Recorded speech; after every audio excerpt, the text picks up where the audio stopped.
Hello, my name is Alok Gupta, CEO, Envecologic. Air pollution is leading to one of the greatest public health crises in India. It is a complex problem in a complex land. And in order to deconstruct this, we need to look at the bigger picture, which the book, The Great Smog of India, addresses. I'm in conversation with the author himself, Siddharth Singh, and we will try to demystify some of the key aspects of the air pollution crisis. Thank you for joining us, Siddharth, and congratulations on having written such a brilliant book.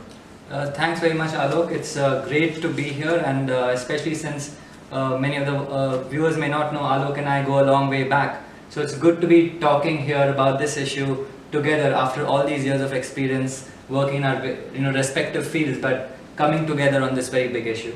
I'm glad. Siddharth, to begin the interview with the idea to understand how this whole book writing thought came about, and given that air pollution doesn't happen to be one of your core area of expertise, what motivated you to write this book? I think, so firstly, we live in the era of Donald Trump, we live in the era of the Brazilian President Bolsonaro. These are people who, openly and outwardly deny the science that talks about the environmental crisis of our times, right? So at some point when I was researching air pollution, I was trying to understand what is going wrong. I read this figure in the newspapers, like 1 million people die, like 10 lakh Indians are dying every year due to air pollution. Right. So my question actually was that where the hell are these people? If so many people are dying, they must be somewhere. Yeah. Why aren't we able to, track them down and talk to them, talk to their families? Sure. I had other questions such as if Europe has far more industries and far more cars than India does, then why does Europe have better air quality than India does? So I had questions, then there were questions being thrown at me. There were questions like, why can't we have 100% renewable, 100% solar? Why can't we move to electric vehicles quickly? Why can't we just ban diesel vehicles, for example? So there were all these questions that were being thrown at me because I still work in the field of energy.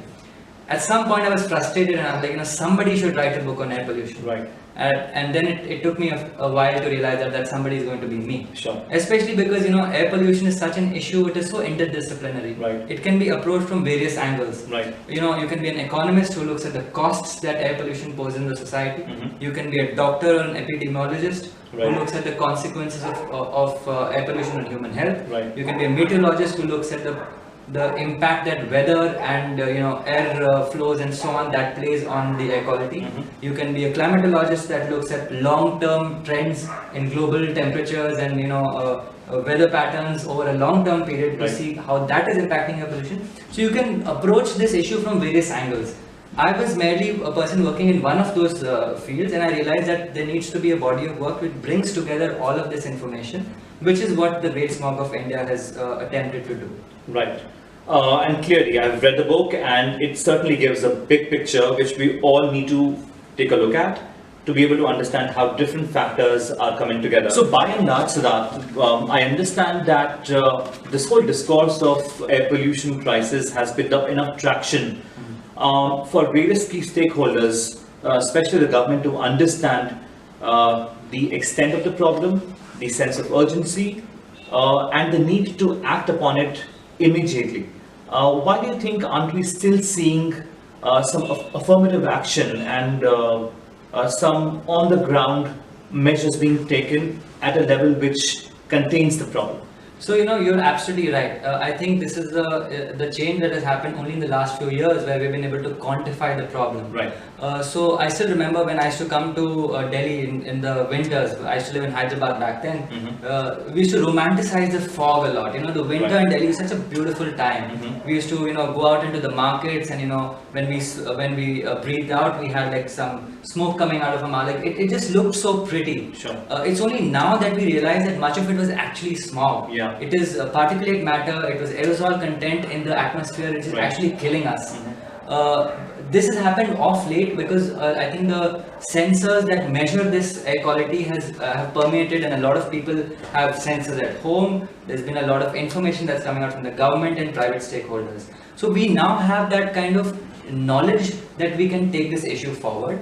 But the key reason why this hasn't been taken up in a big way by the government is because at the end of the day, this is a developmental issue. Right. It comes, the government has different priorities, and this is very understandable for an emerging economy like India. For example, the government obviously needs to work towards increasing industries, because industries bring quality jobs. Similarly, you cannot punish agriculturalists like farmers because they're already very stressed. So you need to bolster their case. You need to ensure that their economy and the farming sector grows.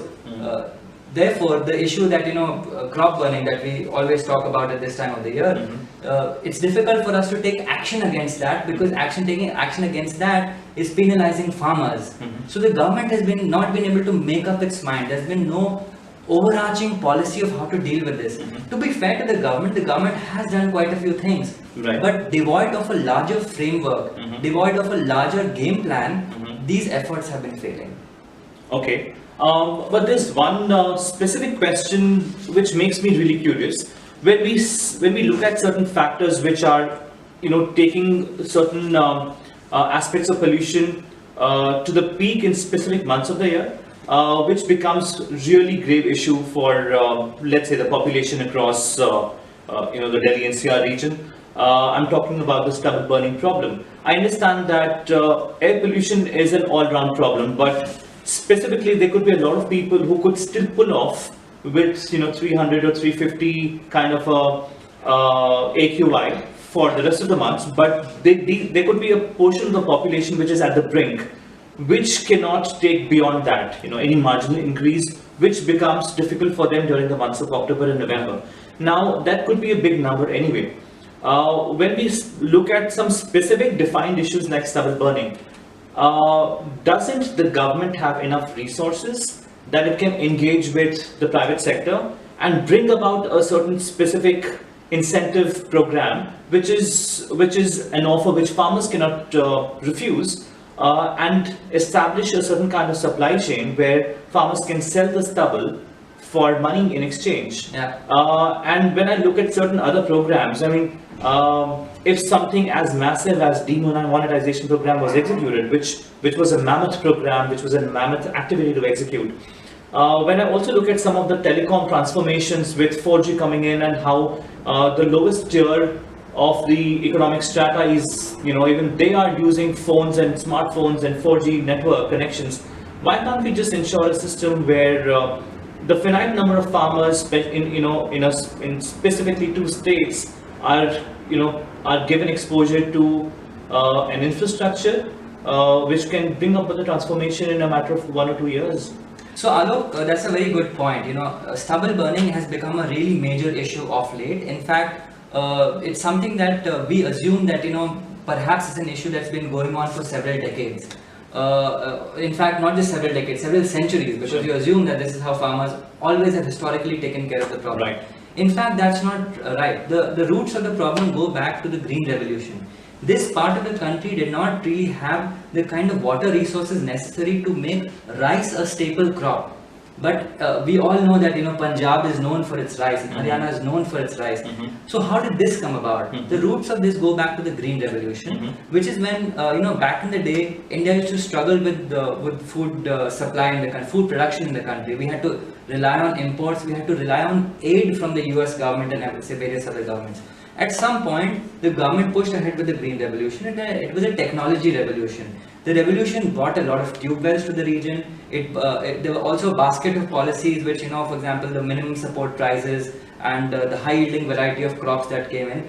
This led to a system called the rice wheat cropping system, RWCS. So this system created a situation where now the farmers had only a gap of 2 weeks in which they had to finish their harvest of rice and then grow put in the seeds for wheat. So this 2 weeks is too little a time for farmers to actually be able to get rid of the weed that exists. So and therefore they find it much easier to spend a 2 rupee to buy a 2 rupee matchstick box and just burn it, as opposed to invest technology into this issue. The reason why our efforts have failed so far, by the way, the government announced that it had spent a few thousand crore rupees just in the last year to deal with the stubble burning, and yet stubble burning increased 5% this year compared to last year. Right? The reason it failed is because we are treating it as a technology problem alone. Right. Instead of moving from a technology paradigm, we also need to understand the ecological issues around this. Can this region really sustain these kind of crops? So that you talk about this meteorological misfortune in your book, which essentially refers to the geographical limitation which the northern part of India has, and therefore, besides the other factors which is adding more emissions and pollution to the ambient air, we need to do a lot more, much more to overcome the geographical limitation as well. Now, I want to understand how much is that much more, or for that matter, how much effort would we really have to put in had all the air pollution problem were attributed to the anthropogenic factors. So if you could just share some insights. So let's start with the difference between two cities which are known or which have historically been known for high air pollution. One is London and the other is Los Angeles. Right? London is a city in the middle of the south of England, and it's surrounded by the sea on most sides, and the winds are pretty much able to carry away any form of air pollutants that are emitted in the region. The reason it had high air pollution levels back in the day is because in the winters the wind speed used to slow down just a little bit, and most of the homes used to use coal to heat up their homes, right? This led to so much coal, fumes from coal being emitted, that there was a big smog called the Great Smog of London, about 50 or 100 years ago. Okay. This was easy to solve because the moment the country decided to switch away from coal, they were able to address the problem. Now let's look at Los Angeles on the other side. Los Angeles, historically, back from the very first records, back in the 1700s itself, there were Portuguese travelers which had named the region the Bay of Smoke. Bay of Smoke because even back in the day when fossil fuels were not being used, when there was no large scale use of, there was no industrialization, there was no vehicles back then, there was still very poor air quality. The reason for that is Los Angeles in that region in general also suffered from a meteorological misfortune. Right. There was something called a temperature inversion that takes place in the atmospheric lid, due to which all the pollutants in the region just stay there. The winds are not able to carry them away. Delhi, unfortunately, is also an example of a meteorological misfortune. Delhi, and not just Delhi, the entire northern Indian region, right from not just Rajasthan. I was in fact in Pakistan just a couple of weeks ago, and the air quality in Pakistan, Islamabad, was terrible. Again, for the same reasons. There were mountains up north. All the mountains that in the Himalayas go all the way around, and in this time of the year, the wind direction changes and the wind speeds become 1/3 of what they are. Due to this, the pollutants and the particulate matter just stay there. They're not able to escape. They're not able to evacuate the region. Okay. Due to this, unlike London, which was just able to do a quick switch of fuels and they pretty much solve the problem, even though they still talk about air quality concerns, but their reality, compared to Delhi, they are perfectly okay. So for this reason, in Delhi, a simple switching of fuels to say CNG like we did not help us. We'll have to do much more. We'll have to get all the different sectors of the economy to work together and solve the problem. Right. Yeah. So can we possibly look at some sort of a ratio? Can we attribute some kind of ratio to the problem? Geographical limitation to anthropogenic factors could be something like, let's say, 1:3, or this could be 30% of the entire problem. Yeah, so the meteorological issues and geographic issues contribute to the problem, but the particulate matter itself comes from human activity. Right. So even, for example, dust, even though dust is about a 20% or so or 30% depending on where you look, right. It has that kind of a share in particulate matter. Yet, where is this dust coming from? Not all of it is natural. Right. Most of it, in fact, comes from construction activity, right. from the way we construct roads, the way we leave, the gaps between the road and the pavements. That leads in on when cars run on it. The particulate matter breaks down to even smaller pieces. Right. That's what makes it PM 2.5 or PM 0.1. That is what is dangerous to human being. Right. So, in fact, even though meteorological misfortune exists, it is human activity that is making it worse. Right. Due to which, it is human activity that can make it better. Like we have to improve our ways. We have to move to clean technologies. We have to move better forms of construction, addressing the agricultural factors. By doing all those various things, we may be able to have an impact on the issue in the next maybe 5 or 10 years. So let's say this meteorological factor only catalyzes the problem. Yeah. But major part of the problem is basically us. We are the problem. I was going through the portion where you're talking about the health's impact and the kind of pressure it is going to build upon the existing healthcare systems in India. It sort of painted a very grim picture to me.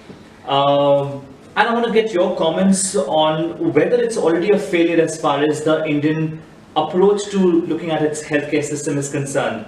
Or do you still see a hope that we can, move up from here? Otherwise, it seems like a downward spiral, because if you're already adding potentially more than 1 million patients to an already ailing healthcare system, then I don't know where do we go from here. In fact, adding much more than 1 million. 1 million is the number of people who die every year. 75% of them die in rural India. Yeah. So does rural India really have the capacity to take care of this problem? No. Most of the people in rural India have to go out to bigger cities, to bigger towns, to cities. In front of AIIMS, you find a lot of people waiting there every day. Right.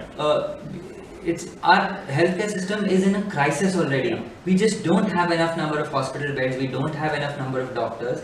To add to this issue, now we are not being able to deal with the air pollution issue, which is adding millions of Indians into the healthcare system, leading to literally, like you said, a downward spiral, especially for households. Forget the big picture. We always look at what is 1 million in such a big country. Look at it from the perspective of a household. You have people who are not able to, who are taking a lot more days off work because their health does not provide them to work, every day of the week, or 5 days a week as is demanded. We are not as healthy enough. Our fight against poverty is being impacted. A lot of families which are on the brink of the poverty line, and they may have pulled themselves out of poverty in the last few years. They're being thrown back into poverty because their healthcare costs are now a burden. Even though the government has come up with health insurance schemes and other such things, it is not being able to adequately address the issue. Therefore, this is not merely a health issue, it is also an issue of the economy, it's an issue of the society. At the heart of it, it is a developmental crisis that we are facing.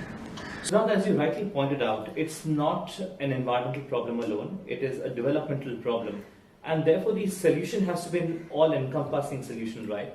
I just want to understand to what extent does the mix of the top-down approach or the bottom-up approach will really contain the problem in its entirety? So you're absolutely right. Like this has to be a cohesive solution. Individuals need to do their bit. For example, you must have noticed how municipal workers are often bring together leaves and other waste and just set it on fire. It's a very common practice across the country. In fact, this is a very major cause of air pollution. This contributes around 10 or 15%. If you're able to stop all of this, we'll literally be able to have a noticeable impact on air pollution just by this alone. And this is very simple.